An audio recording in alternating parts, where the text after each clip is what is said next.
Mental dia rosak tau, orang tua ni. Dalam usia dia macam ni, dia mencetuskan banyak fitnah terhadap Jebat. Jebat Kopra Wataniah lah, Jebat menyamar kapten lah, Jebat macam-macam lah aku dengar, kan?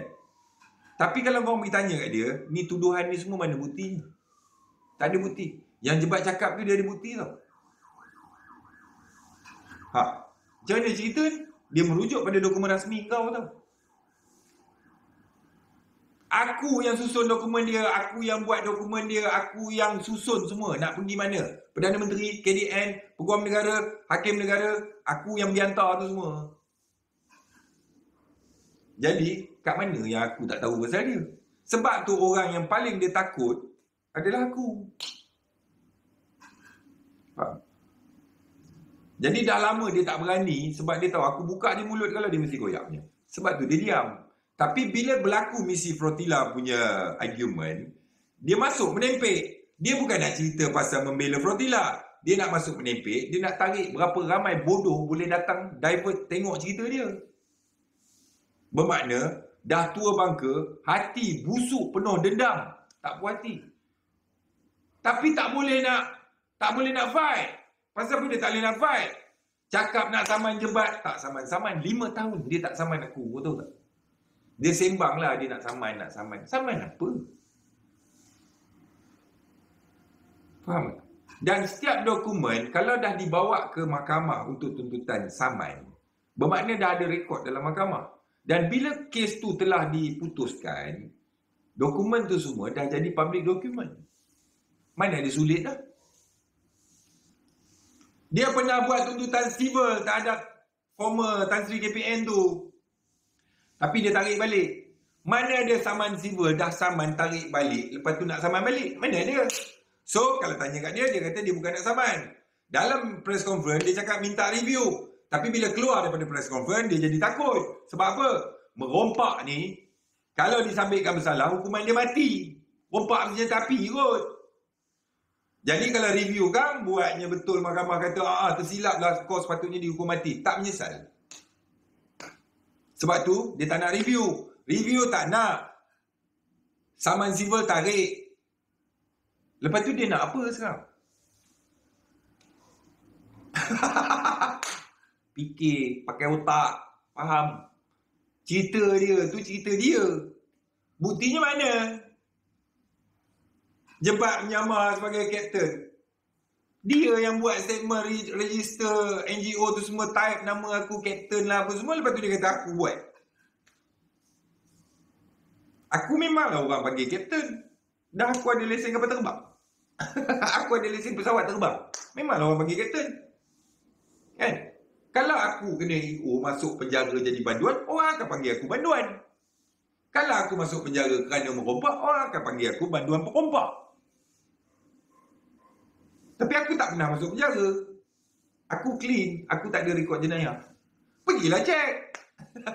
Aku kapten apa, Kopra Wataniah. Pergilah cek, sembang je.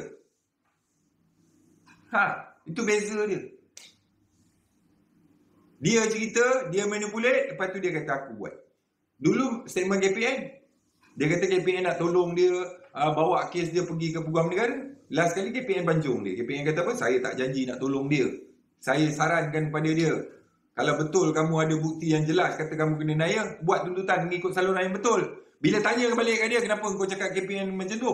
Oh, dia kata, sebenarnya bukan KPN yang cakap. Saya keluar daripada bilik KPN, ada seorang pegawai cakap kat saya, dia akan tolong saya. Mana pegawai tu? Tak kenal. Macam ni jadi pusing. Dalam versi KPN pun menceritakan, menampakkan dia ni kaki manipulate. Kan? Orang buat-buat semua, aku tak tahu. Tapi dia terlibat. Dia dikatakan terlibat. Sebab tu dia kena EO. EO mana dia bicara? Masa EO, habeas corpus tak buat. Lepas habis tempoh tahanan, keluar, buat tuntutan sivil, tarik. Sebab tu kalau tanya kat dia, mana keputusan kehakiman untuk kes civil kau yang kau tarik tu? Tak tahu. Lawyer hilang, lawyer mati lah, apalah semua. Lepas tu, tomah polis. Kononnya polis buat tanya dia. Kecam institusi kehakiman. Kononnya hakim cakap menang dapat arang, kalah dapat abu. Tanya kat dia, kau ada bukti ke tuduh hakim macam ni? Oh, tak ada, dia cakap dalam bilik. Kepala bapak dia macam ni. Faham? So kau perasan tak? Apa yang dia buat tu semua dia buat. Dia buat akaun Facebook, buat nama jebat, buat posting bodoh-bodoh tu semua. Ni jebat buat. Dia buat pendaftaran JO, dia tarik nama jebat macam tu, kapten lah apa semua. Ni jebat Myanmar. Tanya kat dia, ni macam mana kau nak buktikan ni semua? Saya lah bukti tu. Kepala bapak kau panduan IO, mana ada credibility untuk jadi bukti atau saksi? Faham? Kau kena fikir jauh. Tahu? Kenapa tak nak tukar ketumpat? Saya dapat maklumat ada arahan untuk bunuh saya di tempat. Arahkan UTK untuk tembak saya ke tempat. Kepala bapak dia. UTK reti tembak orang kat tempat je ke? Tukar tempat lain tak reti tembak. Semua cerita dia tak masuk otak. Lepas tu manipulate banyak. Dulu first jumpa kau pergi jelutong, dia kecam kawan dia. Lepas tu dia kata aku nak lagakan dia dengan kawan dia. Hari ni Kuizam pergi jumpa dia. Kuizam kata apa? Kes dia adalah kes dia dan kes saya adalah kes saya. Kes saya dengan dia berbeza. Dia dengan kes dia lah. Saya dengan kes saya. Dia dah mula nak manipulate dah. Dia nak kata Kuizam adalah saksi yang dia tak bersalah lah. Dia kena naik. Kuizam cakap lain, dia nak pusing cerita lain. Korang dengar betul-betul. Fikir pakai otak.